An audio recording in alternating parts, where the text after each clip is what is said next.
بسم اللہ الرحمن الرحیم۔ السلام علیکم ورحمۃ اللہ وبرکاتہ۔ اہل سرسار کی ایک قوم جسے قوم سبا بھی کہا جاتا ہے، اللہ تعالیٰ کی بے شمار نعمتوں کے اندر زندگی گزار رہی تھی۔ یہ قوم ایک عظیم تہذیب و تمدن کی مالک تھی۔ حضرت داؤد علیہ السلام اور حضرت سلیمان علیہ السلام کی باعظمت حکومتوں کے بعد ان کی حکومت زبان زد و خاص و عام تھی۔ کہا جاتا ہے کہ یہ لوگ گندم کے ماس سے آٹا پیس کر روٹیاں پکاتے تھے، لیکن اس کے برعکس وہ اس قدر اسراف کرنے والے اور ناشکرے تھے کہ انہی روٹیوں کے ساتھ بچوں کا پخانہ صاف کرتے تھے۔ بعضا ان آلودہ روٹیوں کو اکٹھا کرنے سے ایک پہاڑ بن گیا تھا۔ پھر ایک صالح شخص نے وہاں سے گزرتے ہوئے ایک عورت کو دیکھا جو روٹی کے ساتھ بچے کے پخانے کے مقام کو صاف کر رہی تھی۔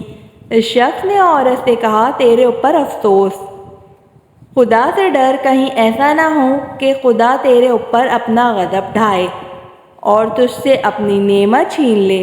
اس عورت نے جواب میں مذاق اڑایا اور مغرورانہ انداز میں کہا، جاؤ جاؤ، گویا کہ مجھے بھوک سے ڈرا رہے ہو۔ جب تک سرسار جاری ہے مجھے بھوک سے کسی قسم کا کوئی خوف نہیں۔ کوئی زیادہ عرصہ نہیں گزرا تھا کہ اللہ تعالیٰ نے ان لوگوں پر اپنا غضب ڈھایا۔ پانی جو کہ زندگی کی بنیاد ہے ان لوگوں سے چھین لیا، یہاں تک کہ قحط نازل ہوا۔ بات یہاں تک پہنچ گئی کہ ان کی ذخیرہ کی ہوئی تمام غذا ختم ہو گئی۔ آخرکار وہ مجبور ہو گئے کہ انہیں آلودہ روٹیوں پر ٹوٹ پڑے جو ان لوگوں نے اکٹھی کر کے پہاڑ کے مانند ڈھیر لگایا ہوا تھا، بلکہ وہاں سے روٹی لینے کے لیے صف لگتی تھی تاکہ ہر کوئی اپنا حصہ وہاں سے لے سکے۔ کفران نعمت قط اور ان کی بدحالی کے بارے میں معتد روایت موجود ہے۔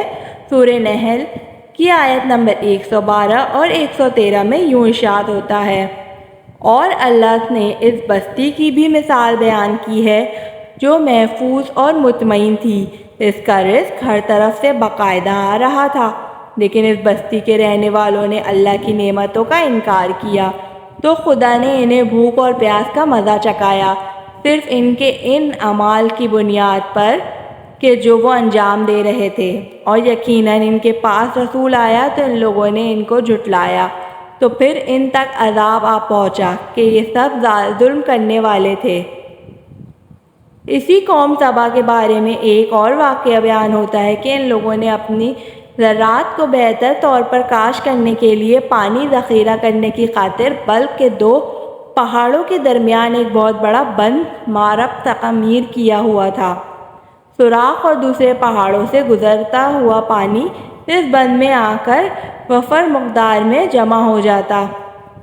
قوم سبا نے اس پانی سے صحیح طور پر استفادہ کرتے ہوئے وسیع و عرض اور بہت سے خوبصورت باغات لگائے اور کھیتی باڑی کی رونق بخشی۔ ان باغات کے درختوں کی شاخیں اس قدر پھلوں سے لدی ہوئی ہوتی تھیں کہ کہتے ہیں کہ اگر کوئی شخص سر پر ٹوکری رکھ کر ان کے نیچے سے گزرتا تو پھل خود بخود ٹوکری میں گرنا شروع ہو جاتے اور قلیل مدت میں ٹوکری تازہ پھلوں سے بھر جاتی، لیکن نعمتوں کی کثرت نے انہیں شکر کرنے کے بجائے سرمست اور غافل کر دیا، یہاں تک کہ ان کے درمیان بہت بڑا طبقاتی نظام وجود میں آ چکا تھا۔ ان میں سے صاحب اقتدار لوگوں نے کمزور اور ضعیفوں کا خون چوسنا شروع کر رکھا تھا، یہاں تک کہ ان لوگوں نے خدا سے ایک احمقانہ التماس کیا جس کا ذکر سورہ سبا کی آیت نمبر 19 میں ملتا ہے۔ انہوں نے کہا، خدایا ہمارے سفروں کے درمیان فاصلہ زیادہ کر دے۔ انہوں نے اللہ تعالیٰ سے یہ التماس اس لیے کیا تاکہ غریبوں، بے نوا لوگوں، عمرہ اور ثروت مند کے ہمراہ سفر نہ کریں۔ ان کی خواہش یہ تھی کہ آبادیوں کے درمیان خشکی ہو اور فاصلہ بہت زیادہ ہو تاکہ تہی دست اور کم آمدنی والے لوگ ان کی طرح سفر نہ کر سکیں۔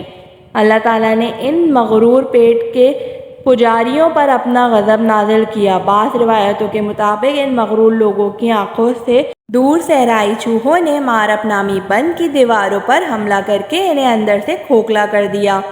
ادھر سے بارشیں زیادہ ہوئیں جن کی وجہ سے سیلاب آ گیا۔ اور اس بند میں پانی بہت زیادہ اکٹھا ہو گیا۔ اچانک بند کی دیواریں ٹوٹیں، اس سے ایک بہت بڑا سیلاب آیا جس میں تمام دیہات، آبادیاں، مال مویشی، باغات، کھیتیاں، ان کے محل اور گھر پانی میں غرق ہو کر نابود ہو گئے۔ ان کے باغات اور زراعت میں سے صرف بیری کے درخت اور کچھ جھاڑیاں بچی تھیں۔